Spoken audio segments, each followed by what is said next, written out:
Good evening, ladies as well as gentlemen. Papa Boris here with some more Hearthstone arena action. I just finished a mage run. Don't even watch it. It's total trash. It was horrifically bad. And we're going to go ahead and play a Hunter, Druid, or Warrior. Now, I'm looking at my stats sheet. Warrior is still the most, and Hunter, it's just evil. Everybody plays Hunter now, so I'm going to go ahead and do Druid. I'm not even going to look to see how many videos of each type I have or whatever. And we'll start off with the Nourish over the Questing Adventure. Hate to take 2 5-drops in a row, but the Druid of the Claw is a little bit too good not to take. Claw for some early removal seems like a fine choice. I'm not going to take Naturalize. Let's grab a 2-drop instead. Oh, okay. That's how it's going to be, huh, game? That's how it's going to be.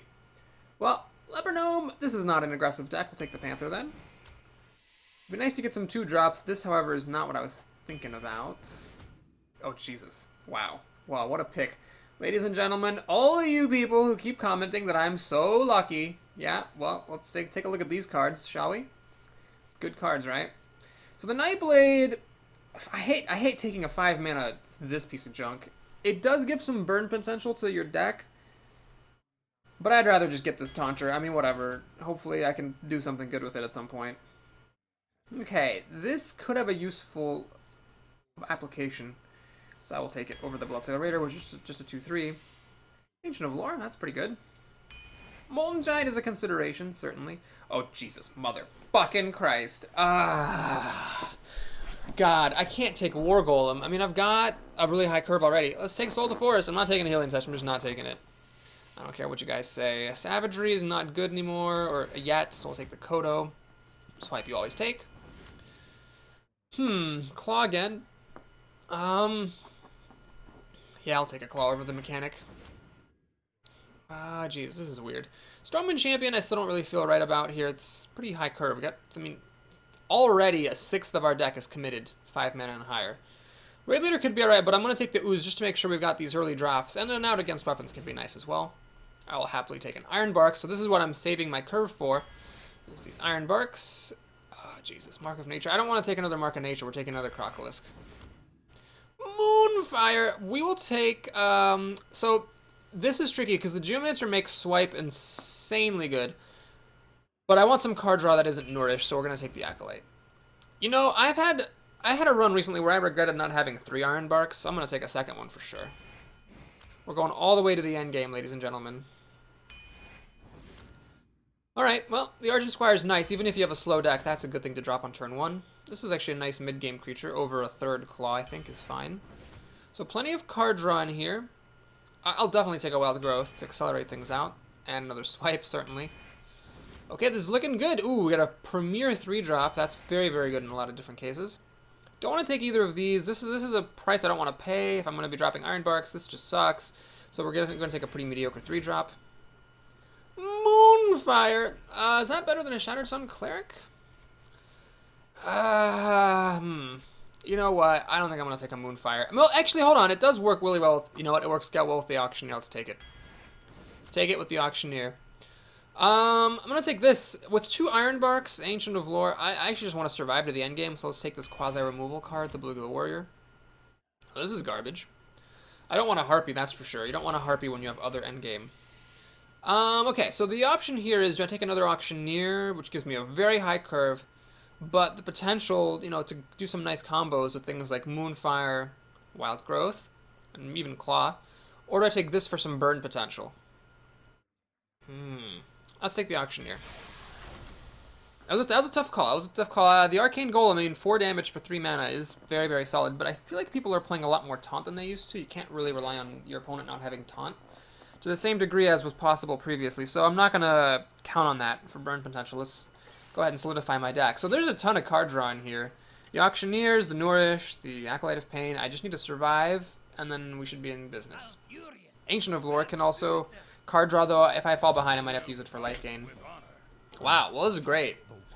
Smilodon, the Paladin. This is great. I'm just keeping this hand. So we're going to Argent Squire on turn 1. Turn 2 is a bit sad. We just Shapeshift, but 3 we got to play, and then turn 4 we might be able to play that and kill some stuff. Really good to play Argent Squire against a Paladin. It dramatically improves your odds of keeping their board free of minions, because obviously this thing will kill 2 minions by itself, plus I'm a Druid. I've got Shapeshift for more damage if I need it.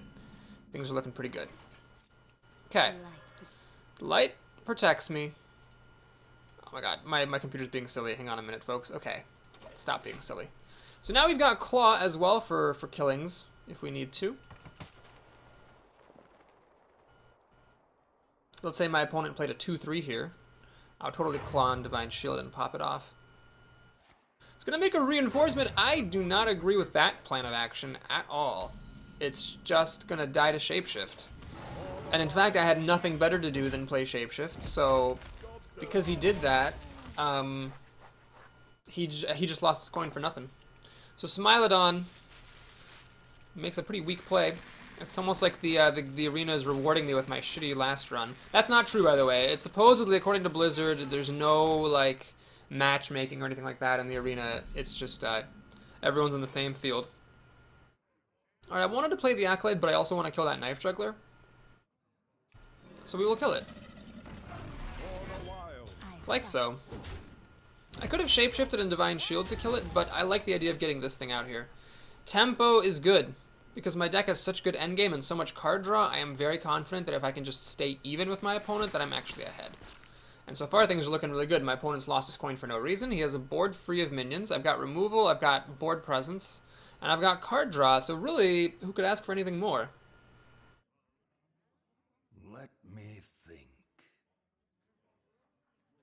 Most 3-drops will be dealt with by my minions. That one certainly will be. That's pretty stellar. Alright, let's go ahead and let's think. So I could do Acolyte of Pain and Claw and just kill this and keep all my stuff at full health. But let's just play No Mission Venture. Seems fine. Get some cards. Oh, Stampeding Kodo, you always arrive. A turn too early. I really just always want this thing to cost 4 mana. I wish it were like, I don't know, a 3-4 or something. Yeah, like a 3-4 and cost 4 mana. It'd be so much better. But I don't think Blizzard's gonna tweak cards like that. They're not gonna change anything unless it's like super broken. Oh my god, I get to live the dream! I mean, the dream is Stampede and Kodo killing a Gurubashi Berserker, but killing a Mogishan Warden is like one of the best things you could do with a Kodo. It's like the second best thing after killing a Gurubashi. So that's pretty stellar. This opponent is getting beat down. This feels so freaking good. I drafted this like end game quote-unquote deck, and like I just overran my opponent early on. I'm just gonna say this is over. This game's over. I'm going to smash this guy. And if I lose this game now, like I'll eat humble pie for the rest of my living days. But I am going to smash this guy because I am in this situation and I have all this end game waiting for me. There's just no way. Even if he equality consecrates me, there is just no way. Okay, so he's got Ancient Watcher, which currently does zippity doodah, zippity yay. Let's go ahead and play an Acolyte of Pain. And sure, we'll do a Worgen. We will kill off the Recruit. I'm not going to kill off the Ancient Watcher. Let me make him prove that he actually has the Silence or the Taunt before I do anything about it. If he consecrates here, it wouldn't accomplish anything. If he equality consecrates, this would survive, and this would survive. So, and this would draw a card. So really, he's in bad shape. Okay, does he have a Sun Fury Protector to give those things Taunt? That's like the only thing I can imagine that would actually save him. Nope, he's got a Shattered Sun Cleric, so he's got a 9/9 Giant. Well, that's not going to do him any good. It is over. Oh, it's so over. Okay. Well, let's take a look here at how much damage we can deal. We can deal 3, 4, 7, 9, 10, 11, 12, and then that swipe. Finish him off, even before we account for Shapeshift and Claw. Also, I have an Argent Commander. But swipe seems like a fine way to finish things off. Okay, that was a beatdown for the ages here. Smilodon didn't even make me play any of my endgame. Kodo was the best it has been for me in a long, long time. Man, I cannot believe Druid is not up to level 40 for me yet. Hopefully with this arena, it will be. Hearthstone is very, very twitchy. I'm feeling great. I mean, that opponent played badly. That coin Recruit belied a, well, demonstrated a sort of weak player, but whatever. We'll take a win, and I feel great. After my last mage run, I'm serious. I'm actually just gonna spoil how my last run went. I'm not even gonna give any statute of limitations or anything. I just don't want anybody watching that run. It was a 1-win run. We won the first game, and then the deck was just like wet pancakes. It just sucked and didn't do anything good. None of the games were like even all that close. I just got smashed to bits. Axagor the Warlock here. Well, I guess this is a keeper hand. Shield Bearer, I don't know how good it's really going to be. It might let me play the Blue-Gill Warrior, and of course if he doesn't have Immortal Coil, the Blue-Gill Warrior, you know, could survive behind the Shield Bearer. As a second player, I do have an extra card, so like, that's kind of what I'm doing. I'm throwing away this extra card just for nothing. Does he have? He's highlighting a card. He's pretty excited to play something over here. Does he have a Flame Imp? I hope not. No, he doesn't have anything. Okay, great. Ironbark Protector, you're a little early, buddy, but that's kind of nice to know that I've got it. So I've got removal here, which is nice. This will kill most early things. I mean, if he drops Ascension or something, I could be in trouble. He actually has a Crazed Alchemist. Are you god damned kidding me? He has a Crazed Alchemist. Wow. Play a Shield Bearer, and that's what happens. Okay, is it worth it to coin out this Blue-Gill Warrior, put it on the field? I don't think so. I think I need to keep that coin out, because this is a slow hand, and if I can, you know, get this on turn 5 or something like that, it could be really useful. Alright, the Panther's fine. So, yeah, let's go ahead and just drop the Acolyte. If he wants to kill it with the Panther, that's totally fine by me. I'll still draw a card, so it's a 1-mana cycle. It'll deal a damage, which will let me shapeshift and finish off the Panther, and then I got the Blue-Gill Warrior that I could still play. He's going to Shadow Bolt it. So that's actually even better, because he spent his whole turn killing it. I draw a card. The Panther reveals himself. Now I can kill it with Blue-Gill Warrior. This is pretty great. Yeah, this is fantastic. This started out very badly, but is now fine. Because I went up a card from Acolyte eating a Shadow Bolt. Look, he's got 5 cards to my 5, plus the coin, and I'm about to draw my 6th. I can actually coin into the Argent Commander. You don't often get to do that. This will not kill most 5-drops, but it will kill some 4-drops. He's gonna Hellfire? What? Okay. Okay, it's gonna be one of those games. It's gonna be one of those games. Do you play the Commander here? I don't think so. Let's just hang on to that coin. Shapeshift. Heal up a little bit, do a little bit of damage. And now I can either play the Argent Commander just straight up and save the coin for a turn 7 Ironbark, or I could potentially coin this and get 2 cards, depending on the situation. I could also Argent Commander coin Claw, depending on how things go. Spellbreaker trades with my Worgen. He's gonna life tap after doing that, which is a mistake. Well, here we go. We will. Oh, geez. This makes it very tempting to coin into Claw and draw 2 cards. The problem is Claw doesn't kill this if I don't shapeshift, and I don't have enough mana for that. Well, the good news is I still have the coin and the Claw, so this is okay. Actually beating him on life and cards, and I mean we got crazy things about to start happening here. I might actually just coin into the Ironbark and just skip the Auctioneer. Sad as it is to skip the Auctioneer coin combo, getting an Ironbark down to be really good. Pretty much the Warlock's only answer to Ironbark is either to copy it with like a Faceless Manipulator, or Twisting Nether, which is an epic and not often seen, or a Siphon Soul, which is a rare. So Siphon Soul is the most likely answer that he would have to it.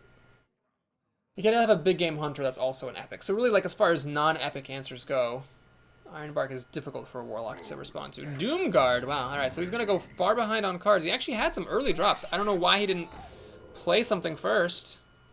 Weird. And this gets buffed up to 4. Swipe is rather perfect here. Is it worth it to swipe so that and then that means I'm not playing this guy? Oh, I wish I could play him, coin, and swipe, but it's not to be. Yeah, I think this is worth it. I mean, look at the situation here, folks. I'm ahead on life, and I'm ahead on cards, and I'm about to drop really, really good cards. So unless he drops, you know, jaw-staggering card quality down on me, then he's just pretty much already lost. Even after he life taps, he's only got the same number of cards that I do. Oh my god! If all 3 barrels hit that thing, I would have been upset. Okay, so just it was an egalitarian Mad Bomber here. Hit one to everything. Cult Master, I don't care about. It'll just get eaten by the Worgen. Okay, here we go. So he's gonna get a card off this guy, because I can't kill this. Claw doesn't reach the Cult Master. Here, I think, is the moment to play the Auctioneer. Well, yeah, I'm going to play the Auctioneer. And let's go ahead and coin to see what we get. Let's hoping for another damage spell of some sort. Let's play Claw now. Ooze is not that helpful. If this guy were not silenced, it would actually be handy. I could kill the Voidwalker and then it would turn on Wind Fury and then kill the Cult Master. But as it is, this is fine. We will just kill the Cult Master here, like so. And of the Golem or the Panther, I'd rather play the Golem, I think. Alright, he's in trouble.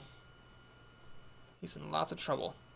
Got 2 more cards waiting for me, along attached to a 5/5 body, if need be. And I've got a board. It's going to buff this up, so it'll kill my Gadgetzan Auctioneer. But the problem is that then this Shadowstone Cleric's going to die. And he's got a Ventricle Mercenary. Alright, well, he's in a lot of trouble now, because this is surpassed by my Ironbark Protector. Kadoosh! So we'll cash out the Golem to kill that Cleric. Swing. I have a bunch of stuff at 1 health. This will be at 1 health after the Ventricle runs into it. But, unless he has a Hellfire. Power overwhelming, alright. That's a pretty sad turn. So he's going to kill my Ironbark. This thing will die, unless he gets a Panda with his life tap and can save it. Or a Void Terror, I guess. Nope, he's just going to let it sit. Okay, this is fine. So now we play this for 2 more cards. 22 health is perfectly large amount of health. Oh, man.